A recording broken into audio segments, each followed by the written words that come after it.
Hola, ¿qué tal? Bienvenidos al Mundo Ahora de France 24. Muchísimas gracias por elegirnos. Yo soy Rosa Pérez Masdeu. Hagamos un repaso a las principales noticias internacionales. La Corte Internacional de Justicia recuerda a Israel que como potencia ocupante debe garantizar el acceso a los suministros básicos de la población palestina en Gaza y señala que el gobierno israelí no ha aportado evidencia de la presunta relación entre Hamás y la UNRWA. Y esta noche Rusia lanzó un nuevo ataque masivo contra Ucrania que mató a 6 personas en Kiev, mientras Zelensky busca nuevos aviones de combate en Suecia, horas después de que Trump diera marcha atrás en sus planes de reunirse con Vladimir Putin. Y en París, el Louvre, el museo más visitado del mundo, vuelve a reabrir sus puertas tras el robo del domingo en que un equipo de 4 ladrones robaron joyas de la monarquía francesa por valor de 88 millones de euros. Les cuento que después del bloque informativo como tal, en nuestra crónica diaria de economía hablaremos de Reino Unido y de las regulaciones que está preparando para los gigantes tecnológicos Google y Apple. Londres espera desplegar una batería de normas para aplicativos móviles, tal y como lo ha hecho la Unión Europea con su ley de mercados digitales. Lo hablamos en minutos con nuestro compañero Juan Pablo Lucumí. Y en Revista de Prensa revisamos los titulares un día más que nos dejan algunos de los principales medios internacionales. Este miércoles el diario francés Le Monde reseña una investigación sobre el reclutamiento de ucranianos en el ejército ruso. ¿Cómo Moscú aplica medidas de militarización forzada? Enseguida lo vemos con el Mariángulo.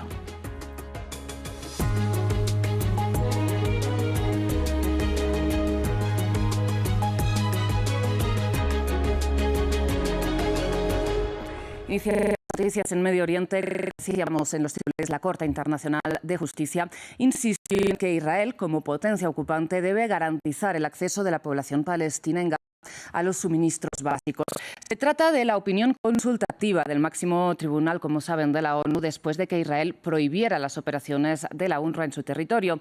En otras ocasiones, recordemos también que la CIJ ha señalado que la ocupación israelí de los territorios palestinos es ilegal y además ha ordenado medidas cautelares para evitar un genocidio en la Franja de Gaza. Todos estos pronunciamientos, incluido el que mencionábamos, el más reciente, han sido rechazados por el gobierno israelí. Estas son las obligaciones de Israel con la ONU y otras organizaciones de ayuda. La Corte Internacional de Justicia las dejó claras al emitir su opinión consultiva, un dictamen que no es vinculante, pero que tiene gran peso político.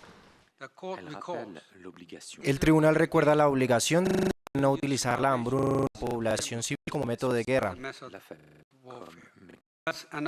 Como potencia ocupante, Israel tiene la obligación de garantizar las necesidades básicas de la población local, incluidos los suministros esenciales para su supervivencia.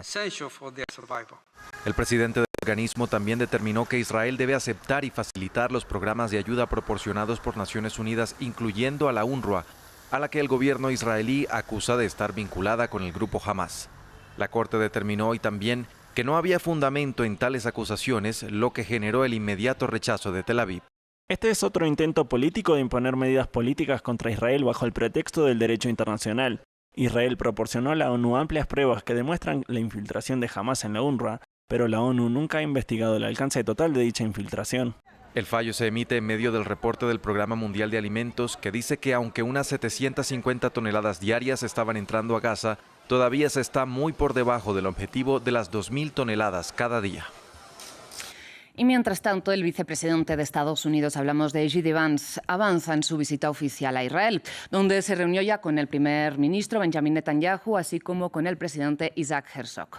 En ambos casos, el vicepresidente estadounidense se declaró optimista sobre la continuidad del cese el fuego en el marco del llamado Plan de 20 puntos de Donald Trump, aunque reconoció los obstáculos para alcanzar una paz duradera. Y es que a esta hora es incierto si se va a dar y, en dado caso, en qué orden el desarme de Hamás, la retirada de las tropas israelíes de la Franja de Gaza o, más ampliamente, la gobernanza y la autodeterminación del pueblo palestino.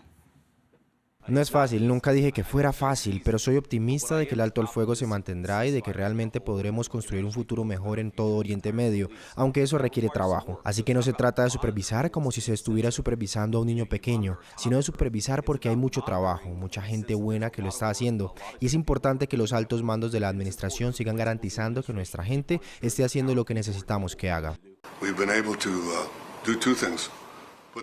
Hemos sido capaces de hacer dos cosas: poner el cuchillo en la garganta de Hamás, que fue el esfuerzo militar guiado por Israel, y el otro esfuerzo de aislar a Hamás en el mundo árabe y musulmán, lo que creo que el presidente hizo de manera brillante con su equipo. Así que esas dos cosas dieron como resultado la liberación de los rehenes, que nadie creería que lo sacaríamos. Lo hizo.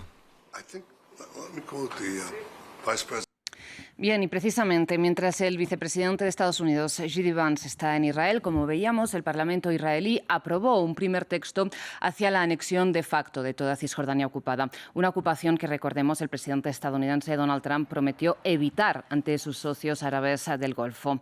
Además, este miércoles conocimos que el 59% de los estadounidenses consideran que su país debería reconocer el Estado palestino, según un estudio de Ipsos Poll con Reuters.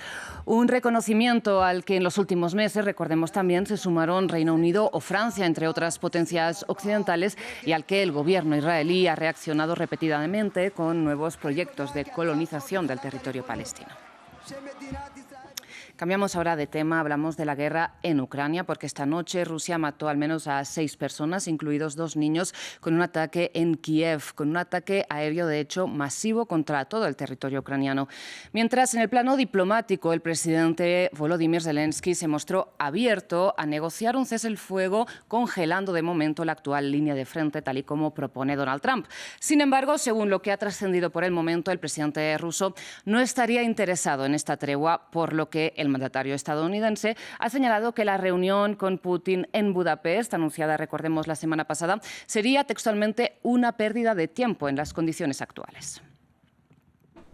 Para Putin y Trump, el tiempo es valioso, pero mientras decidieron que el encuentro en Budapest debía tener lugar más adelante, sin proponer fechas exactas, los ataques en Ucrania siguieron produciéndose. Según la Fuerza Aérea Ucraniana, el balance de la maquinaria bélica rusa se tradujo anoche en más de 400 drones de larga distancia y 28 misiles, 11 de los cuales eran balísticos y 4 hipersónicos. En Kiev, los zumbidos sorprendieron hacia altas horas de la madrugada.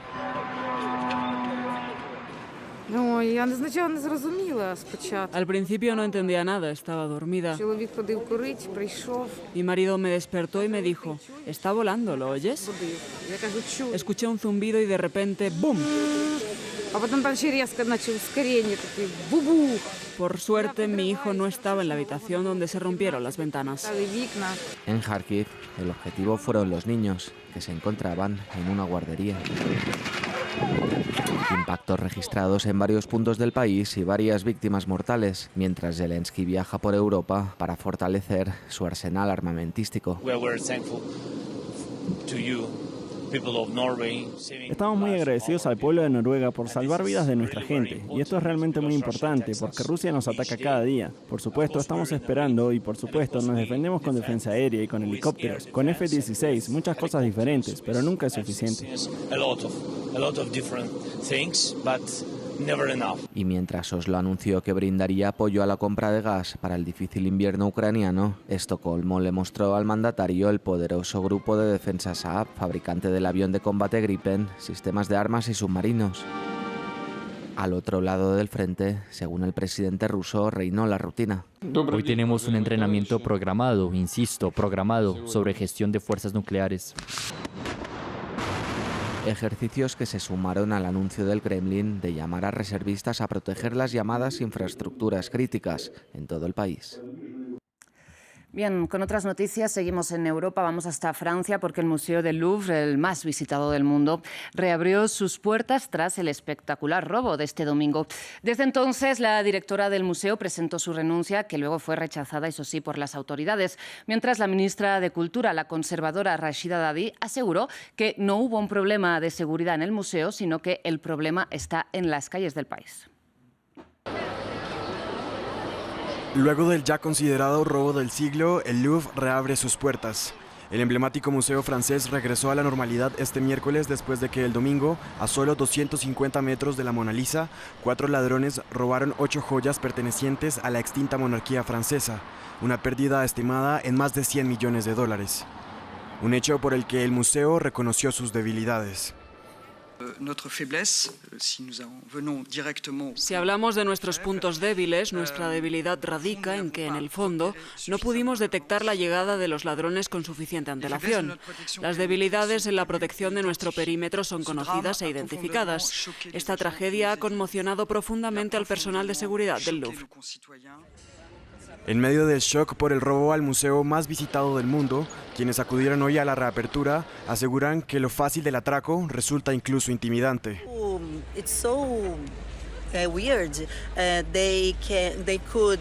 Es tan raro, lo hicieron con tanta facilidad, porque lo que vemos en las películas es muy difícil, pero en realidad fue tan fácil, da miedo.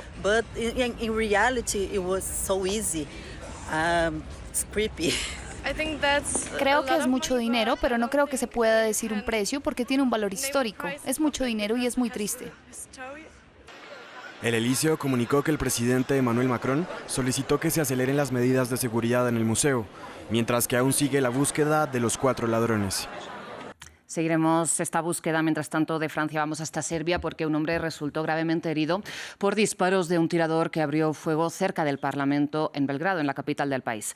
El presidente serbio, Aleksandar Vučić, calificó el incidente de acto terrorista, y es que el hecho ocurre en medio de protestas contra su gobierno que se han prolongado ya a lo largo de un año prácticamente y que se desataron, recordemos, tras el colapso de una estación de tren en noviembre pasado que causó la muerte de 16 personas. Al momento, un sospechoso ha sido detenido y la policía ha acordonado la zona. Vamos ahora hasta Italia porque este miércoles se cumplen 3 años ya desde que la primera ministra Giorgia Meloni asumió el cargo. La líder de extrema derecha, que en el pasado, recordemos, se declaró abiertamente admiradora de Mussolini, ha optado, eso sí, por una línea compatible con los marcos de la Unión Europea al frente de uno de los gobiernos más duraderos de las últimas décadas en Roma. Sin embargo, no ha abandonado su agenda contra la migración irregular ni tampoco contra las políticas de género o contra los derechos de las personas LGBT. En los 3 años transcurridos desde su llegada al poder, Giorgia Meloni se ha situado en el punto de mira internacional, forjando vínculos con la presidenta de la Comisión Europea, Ursula von der Leyen, y con el presidente de los Estados Unidos, Donald Trump, quien le llama amiga. La líder del partido de extrema derecha Hermanos de Italia asumió el cargo con un programa tradicionalista, aunque su gestión en el gobierno ha sido pragmática.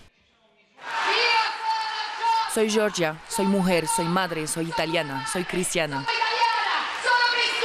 En el ámbito económico, los resultados han sido dispares. En 3 años, Italia ha visto reducir su déficit público del 8,6% al 3,4% actual, mientras que el desempleo ha caído a su nivel más bajo en 20 años. Unas cifras que ocultan problemas como los salarios en descenso y un crecimiento económico por debajo de la media de la zona euro. Meloni también ha sido acusada de fomentar el retroceso democrático al imponer la prohibición de inscribir a los hijos de padres del mismo sexo y aprobar una ley que permita a los grupos antiabortistas acceder a las mujeres que consideran interrumpir su embarazo. Su gobierno ha sido acusado de intensificar el acoso a los periodistas. Grupos de derechos humanos afirman que una propuesta de ley de seguridad criminalizaría de facto las protestas, mientras se jacta de haber reducido en un 60% la llegada de migrantes indocumentados. Su gobierno tiene previsto expedir 500.000 de visados de trabajo para ciudadanos no europeos de aquí a 2028, con el fin de cubrir puestos de trabajo en sectores con alta demanda, porque las cifras no mienten. La población italiana ha disminuido en 1,3 millones de personas en los últimos 10 años. Y para el cierre, la Unión Europea otorgó el premio Sájarov de la Libertad de Conciencia 2025 a 2 periodistas encarcelados, un bielorruso y una georgiana. El Parlamento Europeo reconoció el trabajo de Andrzej Pokrzywód y Mzia Amgolbeli por su contribución excepcional a los derechos humanos. El bielorruso es conocido por sus críticas al presidente Alexander Lukashenko y desde 2021 cumple una condena de 8 años de prisión. Por su parte, la georgiana fue detenida este año por participar en protestas antigubernamentales. El galardón será entregado el próximo 16 de diciembre en Estrasburgo, Francia. Vamos ahora con la economía. Juan Pablo Lucumí, ¿qué tal? Buenas tardes. Hoy mejor que ayer, un placer acompañarlos. Eso es bueno, Juan Pablo, no todo el mundo lo puede decir. Empezamos esta crónica en Reino Unido porque el gobierno tiene un plan para regular los gigantes tecnológicos, como ya ha hecho, por ejemplo, la Unión Europea.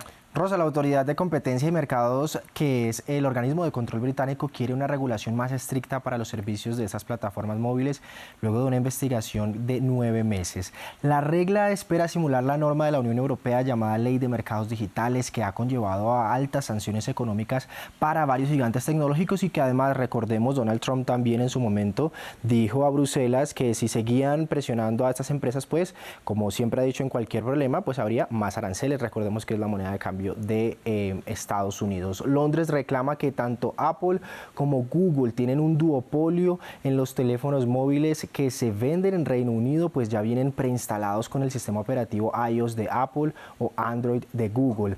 Además, sus tiendas de aplicaciones y navegadores ocupan posiciones exclusivas o liderazgo en sus plataformas en comparación con productos y servicios alternativos.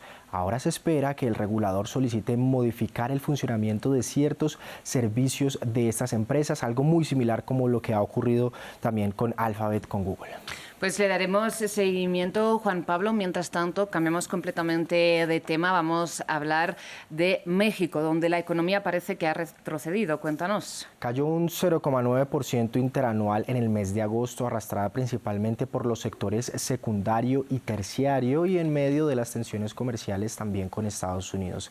Y es que en lo que va del año el sector agropecuario ha repuntado un 3,5% y los servicios han elevado un 0,7%, mientras que la industria cayó 1,7%. Pero el dato de agosto también se conoce luego del crecimiento económico general de la que es la segunda economía de la región. Estamos hablando de cuánto crece su Producto Interno Bruto, cuando avanzó un 0,6% en los primeros 6 meses del año. Ha habido varios momentos en los cuales México también se ha salvado de la recesión particularmente. De acuerdo a analistas, México ha evitado justamente esa recesión técnica tras no verse tan afectado por los aranceles de Estados Unidos. Ha logrado esquivarlos de alguna manera, aunque la economía mantiene un desempeño débil. Pese a esto y los datos, hoy el principal indicador de México avanza levemente en la bolsa, un 0,6%. Bien, Juan Pablo, pues quien intenta esquivar o quitarse de encima también estos aranceles estadounidenses es el gobierno indio. Avanza en las conversaciones entre el ejecutivo de Narendra Modi y la Casa Blanca, ¿no? Así es, Donald Trump dijo que habló con Modi y que su conversación se centró en el tema del comercio. El presidente estadounidense explicó que también tuvieron oportunidad de hablar sobre energía y aseguró a la prensa local que el líder indio dijo que su país limitará las compras de petróleo ruso. Así lo dijo. Acabo de hablar con su primer ministro. Tuvimos una excelente conversación. Hablamos de comercio, de muchas cosas, pero sobre todo del mundo del comercio. Él está muy interesado en eso. Estamos trabajando en grandes acuerdos entre nuestros países. Hablé hoy con el primer ministro Modi, como mencioné antes. Tenemos una muy buena relación y él no va a comprar mucho petróleo a Rusia. Quiere que esa guerra termine tanto como yo. Quiere que termine la guerra Rusia y Ucrania. Y como saben, no va a comprar demasiado petróleo. Así que lo ha recortado considerablemente y siguen reduciéndolo considerablemente. Bien, y es que recordemos que el tema energético es muy importante para Trump y es una condición que ha puesto sobre la mesa para no seguir elevando los aranceles a India, que recordemos inicialmente Trump amenazó con un 26% por allá en abril cuando inició la guerra comercial, luego a finales de agosto lo dejó en 25%, es decir, una décima menos, y más tarde a finales de agosto los duplicó hasta el 50% como represalia porque Nueva Delhi pues compra petróleo a Moscú. Trump ha dicho que quiere presionar a Rusia también por esta vía y que se reduzcan sus ventas de petróleo y así busque pronto la paz con Ucrania. India y China son los dos principales compradores de exportaciones rusas de crudo por vía marítima y también ocupan los primeros puestos junto a Estados Unidos como los países que más importan petróleo de distintos destinos. Mientras eso sucede, las exportaciones de India a Estados Unidos se han desplomado bruscamente desde los aranceles que se treparon al 50%. Los envíos indios cayeron casi un 6% de mayo a junio, y el descenso siguió hasta el dato de agosto, cuando las exportaciones cayeron en total un 20%, como vemos en el gráfico. En mayo las ventas se cifraban en 8.800 millones de dólares y en agosto fueron de 6.900 millones, uno de los países que podemos decir que estos aranceles, al menos después de que se duplicaron, pues sí ha tenido una afectación directa. Hay otros países, como en América Latina o México, veíamos que no han sentido tan duro el golpe. O pues también las empresas han asumido parte de esos aranceles. Claro, y nos quedamos con la duda, Juan Pablo, de si Donald Trump descubrió que India compra petróleo a Rusia entre abril, que puso la primera cifra de aranceles, y agosto, en que las duplicó. Muchas dudas abiertas sobre las decisiones del presidente estadounidense. Las iremos resolviendo o lo intentaremos aquí en La Economía de France 24. Intentaremos seguirle el paso, así es. Vamos con revista de prensa. El María Angulo ya está lista en el estudio de France 24. Muy buenas tardes. Buenas tardes también para ti, Rosa. Empezamos esta crónica hablando de una investigación del periódico francés Le Monde, que habla del reclutamiento forzado de ucranianos para el ejército ruso, ¿no? Cuéntanos. Así es, Rosa, como bien lo indicas, Le Monde titula esta investigación: los ucranianos reclutados a la fuerza en el ejército ruso se ven obligados a luchar contra su propio país. La apuesta periodística que nos presenta en esta jornada de miércoles, este medio explica que Moscú aplica una política que describe como de militarización forzada a favor de Rusia en los territorios que ya han sido ocupados por las filas rusas desde el inicio de la incursión, recordemos, en febrero del año 2022. Presenta, Rosa, la historia de un ucraniano de 30 años que trabaja para las filas del ejército ucraniano, cuyo nombre de guerra es Dave, y que mientras participaba en una operación militar en el desarrollo de julio, capturó a 4 soldados del ejército de Rusia. Se sorprendió al descubrir que 2 de ellos eran de origen ucraniano. Estaba en los territorios ocupados. El medio dice que fueron reclutados por el ejército de Moscú, obligados a cambiar sus identidades y su pasaporte de ucranianos a rusos, que los reclutaron tras el inicio de la incursión. El soldado Dave le pregunta a uno de los 2 ucranianos por qué combate a favor de Rusia y no de su país originario, que es Ucrania, y cita el diálogo entre ambos soldados. El que fue reclutado por Rusia dice que no le dieron más opción, que era eso o la muerte. El medio reseña que no se trata de un caso aislado, ya que 3 años y medio después del inicio del conflicto, cerca del 25% del total de prisioneros de guerra rusos provienen de territorios ocupados, y concluye también presentando un panorama de la infancia en estos territorios ocupados. Dice que los libros de texto en esas zonas, en los establecimientos escolares, le enseñan a los niños que Ucrania es un enemigo, pero también los países que hacen parte de la OTAN. Cita declaraciones dadas por expertos que dicen que los países occidentales son descritos a estos niños como un objetivo prioritario, y cierra de esta manera, Rosa, abro comillas: mañana estos niños no lucharán contra los ucranianos, sino contra los europeos en general. Pues hablemos precisamente de los europeos. Vamos a Francia, donde varios periódicos reseñan la entrada en prisión del primer expresidente francés, ¿no? que queda entre rejas. Hablamos de Nicolas Sarkozy. Así como vemos las portadas que nos ofrecen en este miércoles varios medios internacionales, Sarkozy figura justamente en todas de ellas. Vemos la portada de la Dépêche, que titula Sarkozy, primera noche en prisión, y hace un recuento que deja ver la historia de la gloria a la prisión de este expresidente galo de 70 años. Lo describe como el ocaso de un exmandatario. Dice que afronta una transición de la diplomacia a estar tras las rejas, y reseña las medidas cautelares en las cuales cumplirá estos 5 años de condena, recordemos, por los fondos recibidos por el régimen de Muammar Gaddafi para su campaña electoral. Vemos también como la portada del medio de origen español ABC titula con la misma noticia y nos dice: Sarkozy entra en prisión en pleno ocaso político de Francia. Lo que dice ABC es que se trata de un hecho que acrecienta la crisis política que enfrenta la nación europea. Dice que la caída del expresidente galo simboliza un ejemplo de la grave crisis, y que se trata también de Francia en un contexto en el que Emmanuel Macron está abiertamente citado por cuestionamientos de corte diplomático. Indica que 2 policías se alojarán en la celda contigua en la que permanecerá Sarkozy mientras mientras cumpla su condena y concluye que la seguridad del expresidente es una cuestión de primera orden para el gobierno francés. Dice que el antiguo dirigente siempre se negó a reconocer cualquier tipo de irregularidad por las cuales ha sido denunciado. Vemos también como el medio de origen británico The Independent titula: un beso de Carla a Sarkozy da inicio a la condena y hace énfasis en su cara interna en la historia familiar y personal que vive Sarkozy al inicio de esta sentencia. Pero también en su cara interna reseña el drama que vivió en el transcurso de su primera noche.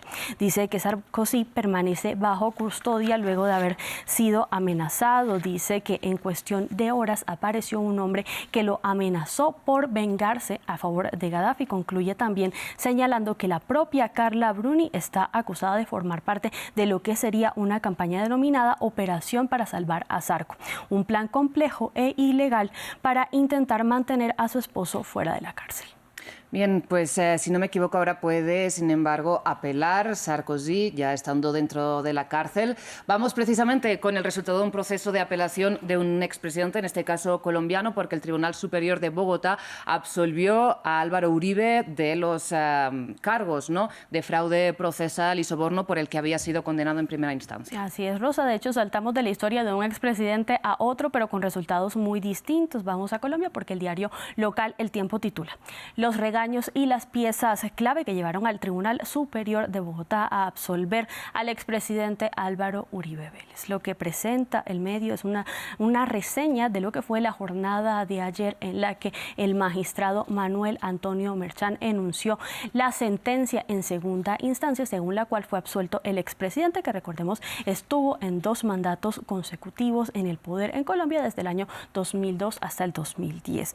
Según lo descrito por el magistrado ponente, quien dio a conocer la sentencia de ayer que beneficia a Uribe, no existe una prueba que dé absoluta certeza de que Uribe Vélez le ordenó a su entonces abogado Diego Cadena a torcer testimonios de ex paramilitares e inducir a la justicia en una especie de error. Luego de haber sido revocada esta sentencia, lo que indicó el alto tribunal es que en primera instancia la jueza encargada del caso, y que fue la que emitió la condena a 12 años de prisión domiciliaria en contra de Uribe, que recordemos fue Sandra Liliana Heredia, habría incurrido en un error. Ahora bien, el medio señala que la absolución pasa ahora a revisión de la Corte Suprema de Colombia, un recurso extraordinario denominado como casación.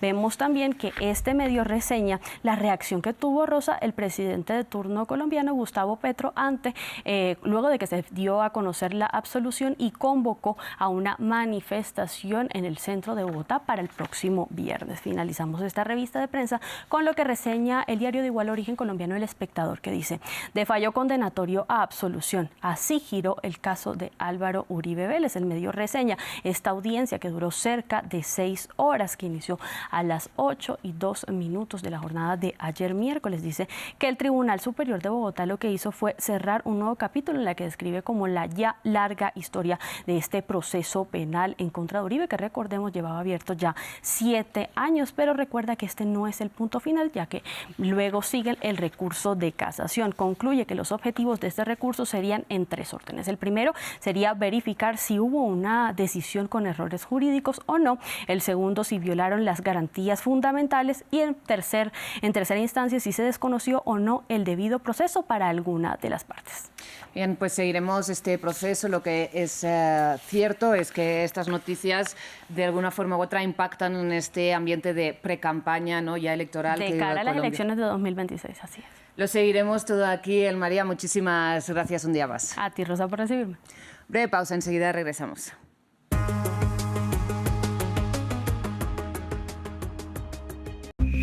France 24 crece en el mundo digital. Síntesis, análisis y contexto. Siga lo esencial del día, los temas más leídos.